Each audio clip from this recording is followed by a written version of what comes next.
बहुमत देईल. नवीनमध्ये राजकारण तापले. गणेश नाईक म्हणाल की माझ्या नादी लागलं तर मी एकनाथ शिंदेचा टांगापलटी करेन. 2022ला आम्ही ज्यांचा टांगापलटी केला शिंदे साहेबांच्या नेतृत्वाखाली, त्याच्यामुळं गणेश नाईक साहेब पुन्हा मंत्री होऊ शकले.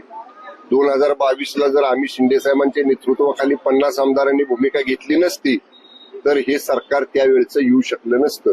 त्यामुळे मला आता जुन्या गोष्टी बोलायच्या नाहीत.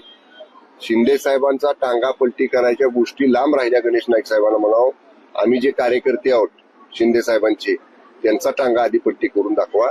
आम्ही सुद्धा शांत आहे, म्हणजे आम्ही महायुतीत आहे म्हणून शांत आहे. आम्हाला जर शिंदे साहेबांनी आदेश दिला तर साहेब राहू देत बाजूला, साहेबांचा ह्याच्याशी काय संबंध नाही.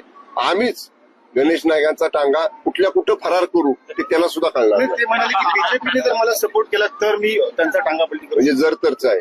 मग आम्ही पण सांगतो, जर आम्हाला शिंदे साहेबांनी आदेश दिला तर आम्ही पण त्यांचा टांगा फरार करू.